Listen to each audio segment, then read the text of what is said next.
channel.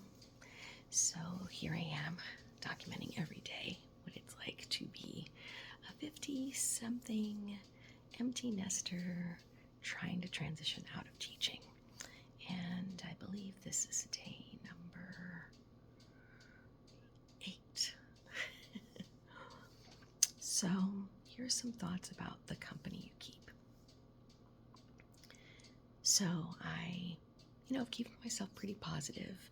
As I mentioned before, I'm doing my walking every day using the weighted vest, which actually has just been really, really good. Like every day I'm like, oh yes, I'm gonna go and do my walk, and it has really changed the quality of my walk. I just feel like there's a groundingness to it, which makes sense because you're putting weight on yourself.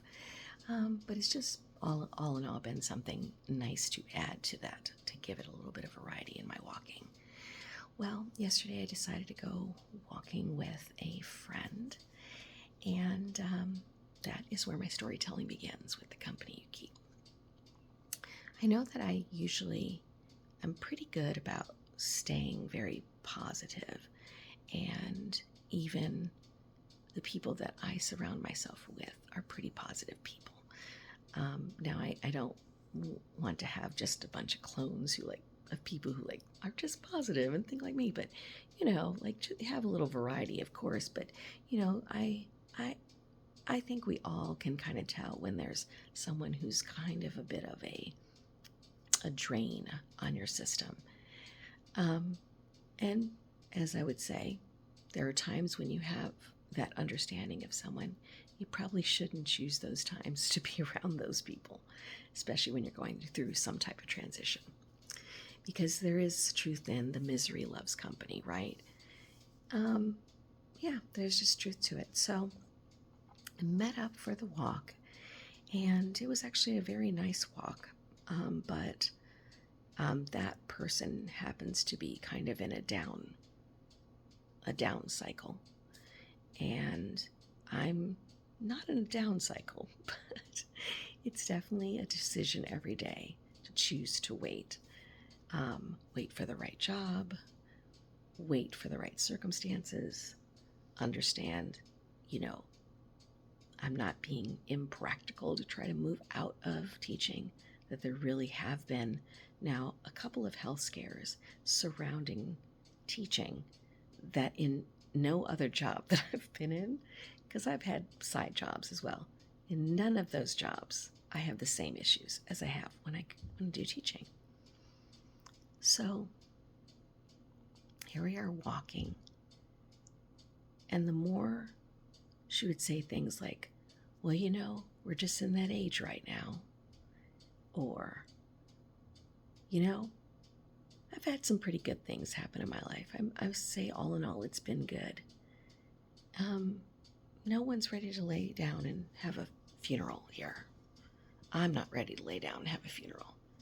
I'm not ready to say the best things are behind me. The Bible is very clear that the greatest days are always ahead. It's never behind. And when you start thinking about those are the glory days, then you miss what could be in front of you. That could be just as glorious as if, you were young and you had no idea how hard life could be or what could be thrown at you, you know what I mean? So it was just interesting, because then I turned into this person that was, I don't know if I would say commiserate, but I was really trying to have empathy and try to understand, okay, I could see where this person's coming from. I could understand, why you might feel this way. She had made some decisions after a divorce that kind of put her in kind of a financial struggle, if you will. Because and I have been divorced before. I just have a different mindset, because when I was divorced, I was very much thinking about, at the time I was a single parent. So I didn't run out and just buy a home or buy a really nice car I pretty much stayed within my means, right? And again, it's one of those things in life. It's like, why do some people choose to go this way and then others choose to go this way?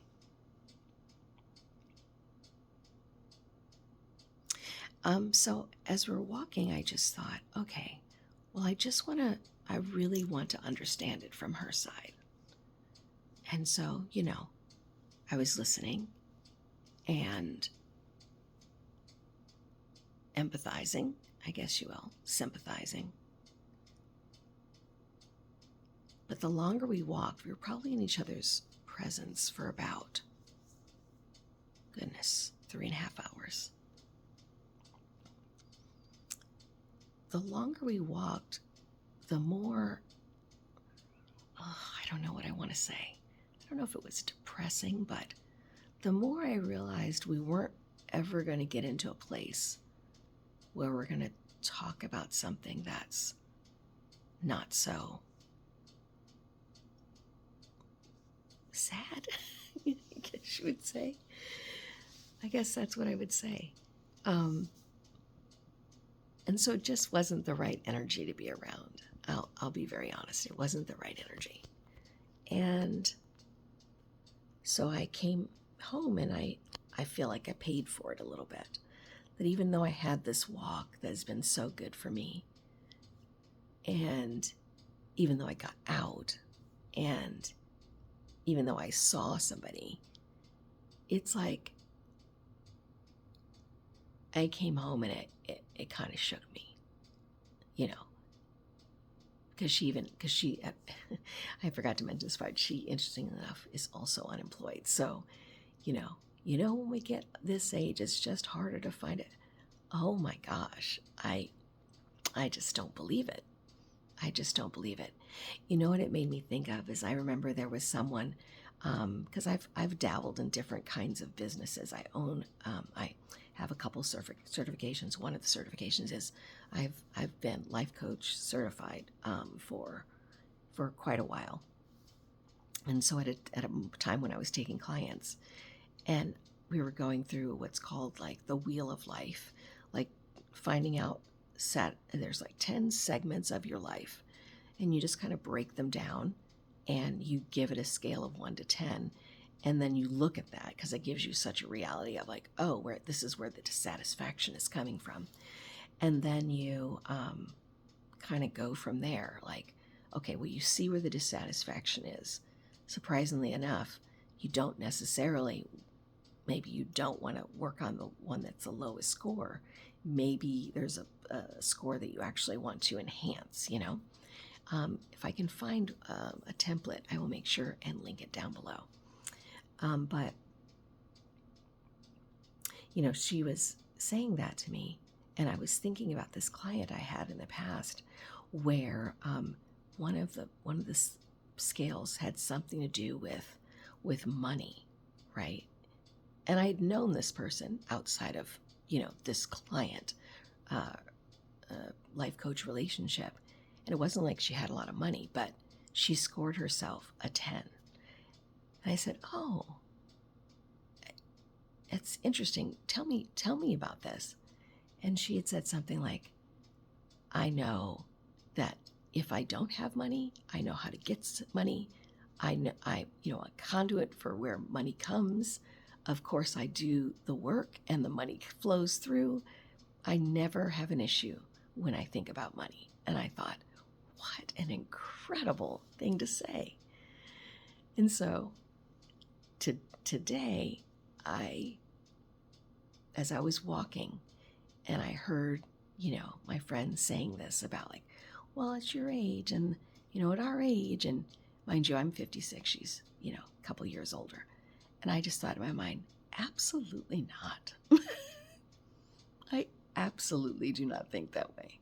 I absolutely do not think, oh, well, you know how hard it is at this age to get a job. If I can't find a job, I will make a job. There is no end in sight to my ability for what I can do. Nah, that's not me.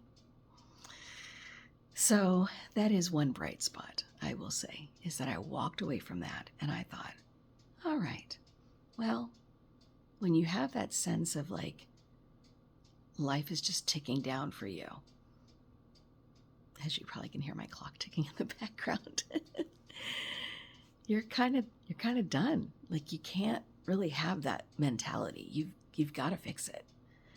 But equally so, I was reminded, pay attention to the company you're keeping, especially in moments where you feel like,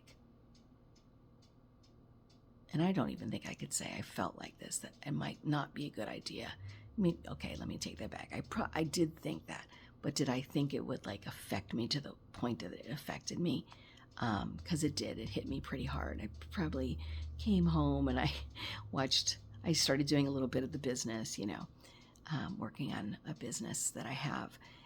But then the rest of the time I just kind of like watched TV. And again, nothing wrong with that, but it definitely put me in a place where I was like, okay, that might not have been the best use of my day. All right, well, let me know your thoughts about that. And if you have anything that you would like me to share about my journey, please put in the comments below.